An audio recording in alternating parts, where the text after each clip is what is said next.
What's up, madlang people? Kumusta lahat? Guys, today guys, pag-usapan natin guys about yung gold trading ko. At lagi kong binabanggit dito sa aking YouTube channel, sa aking social media. So, paano ako nag-umpisa sa aking trading? At marami akong mga training na pinagdadaanan at marami akong mga nagastos na pera. So, magkano ang aking nagastos? So, hindi lang 1,000 na dollar, malaki. So, tingnan mo yung mga pinipresent ko dyan sa aking YouTube channel, sa aking social media. So, marami akong pinagdanan. So, since na karoon na maraming experience at sa training, kailangan natin i-apply. So, in-apply ko siya sa ating actual trading. Gamit ko yung XTB account. Si XTB account, international account siya. Tapos since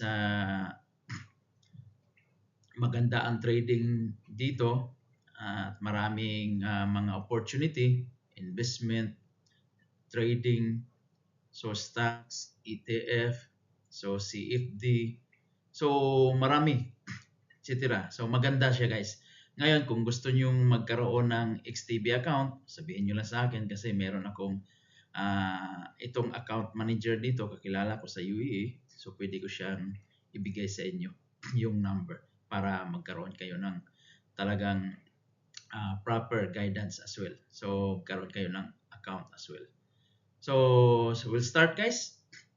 Without further ado, right? So para ipakita ko lang sa inyo very simple informations kung bakit kailangan natin matuto sa trading. So ganito lang pala guys. Kapag marami ka talaga, maraming training na pinagdaanan at ma-apply, ito yung pinaka-the best. Okay?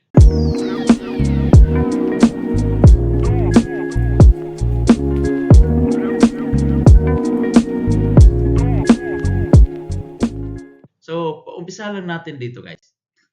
Ipakita ko lang sa inyo, bago tayo pupunta sa trading, papakita ko lang sa inyo yung investment long term. So, kailangan kasi natin magkaroon ng long-term investment bago tayo mag-trading. So, wag tayong pupunta ng trading kaagad. So, kailangan meron tayong investment long-term sa stocks. So, ang ibig ko sabihin, bumili ka ng share of stocks, hayaan mo lang matulog yan, 5 years, 10 years, lalo na pag nagpa-fluctuate yung stocks natin. Kita mo ngayon, tingnan mo, halos pula yan yung stocks ko. Ito yung mga stocks na company na binili ko. So, equities, ito yung mutual fund. So, Manulife, Global Multi-Asset International yan guys. So, ito yung nag-green lang. So, ibig sabihin, panalo. So, itong pula, talo. So, ibig sabihin, yung market natin sa Pilipinas, dahil sa mga nangyayaring mga event dyan sa atin, karoon ng financial crisis dahil sa mga corruption. So kaya makikita mo yung grabe ang drop ng halos lahat ng stocks ko na hawak o halos pula. Tingnan mo, 1, 2, 3, tatlo lang ang kulay green. Ano yung kulay green ko? Yung ARIT. Ito, SIRIT, IMRIT. Puro ARIT, IMRIT, SIRIT guys, puro RIT. Yun lang panalo ko. Halos lahat ng company, institution dyan, puro pula. Bakit? Dahil sa corruption sa atin sa Pilipinas. Kaya matinding impact ang mangyayari sa stocks natin kapag may mga event sa atin. Lalo na sa mga ganyang style, no? So, tatlo lang ang basihan kasi natin sa mga ganyang bagay kapag meron tayong bibilhin na stocks, magti-trading tayo. So meron tayong categories diyan na dapat pansinin natin. So ito yung mga tinuturo sa atin guys sa Truly Rich Club na meron tayong idea at hindi lang sa Truly Rich Club, sa aking mga training. So since na nagtitraining ako ng international, at the same time, meron tayong local sa Pilipinas, yung TRC, Trolley Rich Club, sila si Brother Bo, sila si Edward Lee, Edmund Lee. Okay, so nagtuturo, nagsishare sila guys ng idea kapag member ka sa Trolley Rich Club. Okay, so there are 3 categories in market guys to verify. So meron tayong tinatawag na market driven. At the same time, meron tayong event and fundamental driven. So, yun yung tinitingnan natin. So, lahat yan pinibigay ng idea sa ating Truly Rich Club. Kung ikaw ay member ng Truly Rich Club at hindi pa, pwede ka mag-member. Tingnan mo yung link below na mag-click mo lang. Once na mag-click mo yan, dadalhin ka doon sa aking page at i-register mo lang pangalan mo para makapag-umpisa sa membership. So yan, yung mga tinuturo natin. Tinuturo ng Truly Rich Club. At the same time, ito yung platform ko sa Pilipinas, which is Call Financial. C-O-L Financial. Call Financial. So ito yung nakikita nyo guys, 852. Ito yung shares of dividends na nakuha ko. So nakatanggap ako ng share dividends base dito sa aking mga account ngayon. So ilan lang natanggap ko? So Arit, tatanggap ko. Globe, natanggap ko na. So there is yan, to be follow na yan guys. So ito na yon. Ito naman yung pera na yan. Siyempre, dividend yan, i-invest ko rin. So that's what we call compound interest. So kung ano yung dividendong makukuha mo sa stocks na shares, i-invest mo rin, that's to be compound interest. Yan ang pinaka-the best guys. Compounding interest sa ating pera. So tubo yan, ibig sabihin tubo, at tumubo pa. Yun yung tinatawag nating compound interest. So yan, dated yan, no? December 13, close ang market ngayon kasi Saturday. Yan ang kuha natin guys. Alright, that's a sort of information sa ating stocks investment. Long term yan ha. Long term investment. Ngayon, dumako tayo dito. Ito yung trading guys. Ito yung sinasabi ko sa iyo na trading. So, XTB account yan. At bakit ko pinapakita? Para lang magkaroon kayo ng idea. At pinaka-the best pag matuto ka sa trading. So, which is involves in emotions. Kumbaga, greedy emotions, patience. So, at the same time, how to know to entry, how to do the exiting, and how to buy, multiple buying, multiple selling. That's the way how I do the training. So let's also do the practicing. Kaya pinapractice ko siya ngayon. Kung makikita mo yan guys, ito yung trading ko. Yan no. So dito, ito yung account ko, XTB yan. Makikita mo yung account history. So that is a real time. So pansinin nyo guys. Gold. Yung trading ko yan, gold. So ito yung pag kulay green, ibig sabihin panalo yan. So ito yung mga panalo ko guys. Yan. So nagtitrade ako anong oras yan. Nandyan yung oras niya. So ang volume niya, let's say 0.04, ang volume ng gold, let's say per entry mo, papasok yan either 0.04 around $40. Tapos 0.05, $50. 0.06, let's say $60. 0.07, ganon. So may corresponding volume siya. Okay? So yun yung winning entry ko siya. Okay? So next, ganon din siya. So kailan yan? Let's say, yan open time, close time, tapos yan yung panalo ko, profit, that's yan, lahat na yan. Lahat ng informations. Either nag-buy, either nag-sell. So, choose, pag-angat, ng chart,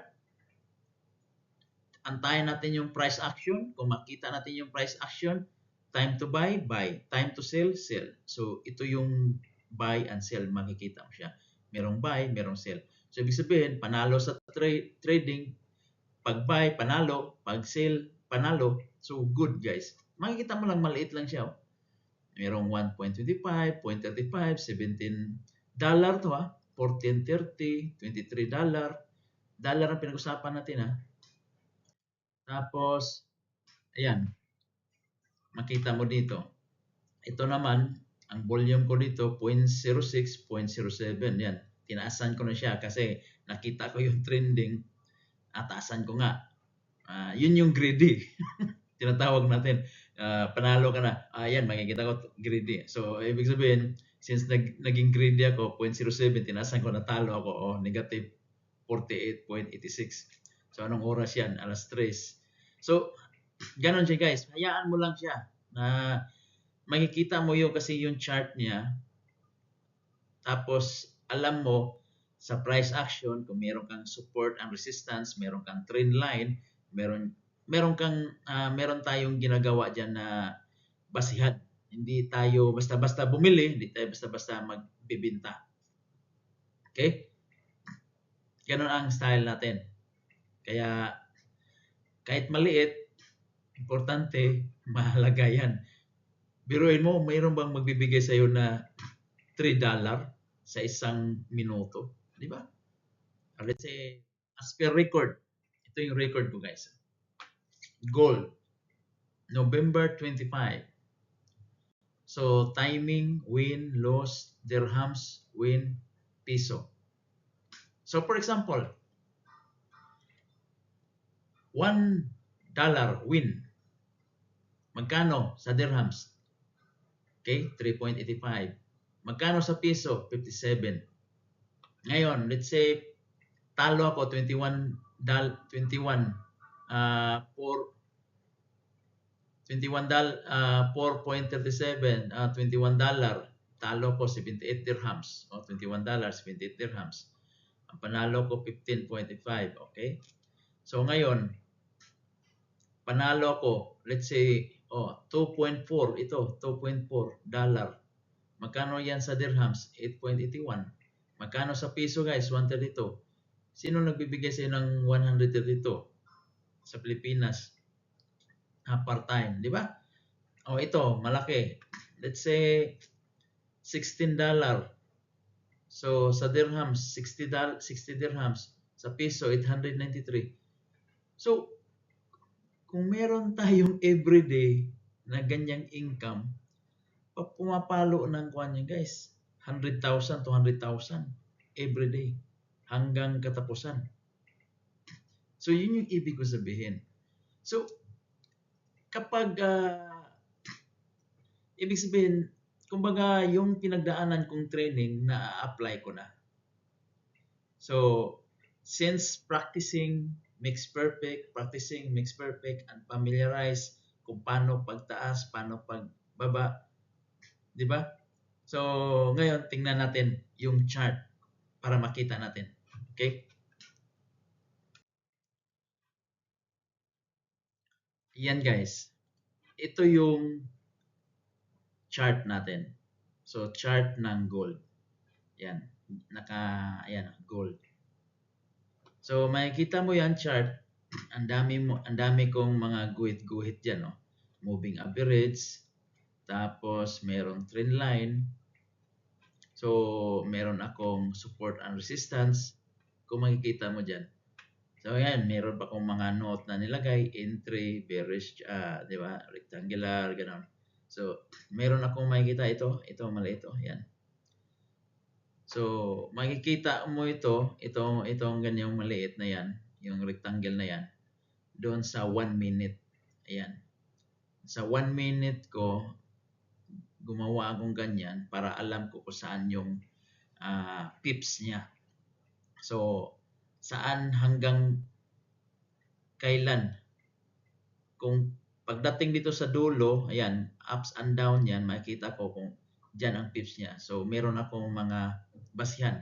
Kasi once na mag-trading tayo, meron tayong basihan. Kaya kailangan natin mag-practice para ma-experience natin kung gaano at paano maglaro ang market, yung trending, yung trend line, yung bearish saka bullish. So yan, makikita mo dyan. So pagtaas, so biruin mo, from here, biglang tumaas, oh. Tapos bigla ng baba. Kaya pag mula dito, itong support and resistance na ito tinatawag natin, itong kulay na ito, ayan. Ito yung 1 day na support and resistance na ginawa ko. Ito naman kulay pula, ito yung 1 minute resistance ko na doon ako nag-check ng entry, exit. Pero sine-check ko yan dito sa 4 hours, 1 hour, diyan ako nagbigay ng support and resistance. Tapos pupuntahan ko yung 15 minutes, 5 minutes, 1 minute, check ko siya. Saka ko mag-wait ulit. So, kuan yan, ang tinatawag natin ng confirmation sa ating trading. Yan yung tinatawag natin. Oh, makikita mo dyan guys, oh. Ayan. Since ngayong kasi Saturday, walang trading sa gold. Naka-floating pa yung support and take profit ko. Tingnan mo, ang stop loss ko $265 yan, no? Tapos yung entry, dahil bakit umabot ako ng ganyan 265? Dahil dito ako nag-umpisa ng entry. Pagpasok ng entry, biglang bumaba kaagad yung stocks na nag-dip. Kaya hinabaan ko na, tinaasan ko yung stop loss ko. Ayun, dalawang entry to siya guys. Buy, dalawang entry sa buy. So ang ginagawa ko dito, pag maiwanan ako dito, let's say dito, nag-sell ako dito. Nag-sell, tapos biglang tumaas guys, oh. Dito ako nag-sell ako dito, no. Tapos biglang tumaas. Tapos bumaba, tapos hindi na naka-recover hanggang umangat na guys, kaya naiwanan ako. Kaya ang ginagawa ko, pagdating dito, makikita ko yung trend. Let's say tinamaan ng moving average, tinamaan ng resistance, tapos lumagpas na resistance, ayun, makikita ko yung trending ng chart niya, saka naman ako mag-buy. So pag buy ko, kailangan makabawi na naman ako dito. Pag buy, ibig sabihin, once na nag-buy ako, tumaas yung stop loss ko dito sa sell, hayaan ko lang muna, at least nakabawi ako dito sa buy. So kumbaga, talo ako sa selling kapag tumama yung hit niya dun sa stop loss ko. Pero ibig sabihin, tuloy-tuloy yung pag-buy ko. Pag umangat siya, bumabawi ako, nakabay. Pero ang ibig sabihin, pag bigla ding bumaba, tapos nakabuy ka dito, tapos biglang bumaba, another adjustment na naman. So, ganun ang ginagawa ko, guys. So, kailangan kasi ito practice. So, practicing is the key. Okay? So, ganun lang ang ating information, guys. Ay, ibig sabihin, kapag nagtitraining sa trading, kailangan i-apply. Hindi kasi pwedeng training lang tapos walang application. Kailangan ma-apply siya. Lalo na sa pinaka-live, yung pinaka-the best na mag-training sa live talaga. Yung unang trading ko dito, ang nag-trade lang ako na, let's say, meron akong $100. So, unang trade ko lang, 0.01. Let's say, $5. Okay, entry, stop loss. Then next, $10. Hanggang matuto, hanggang ma-practice. So, practice is the key. Ayan. So, ganun lang guys, ha. Just for your information lang. Okay? Enjoy and have a nice day. Don't forget to like and subscribe guys sa aking YouTube channel. At support ba? Okay? So, at palagi tayong matututo din. This is the actual trading. Okay? See you. God bless all.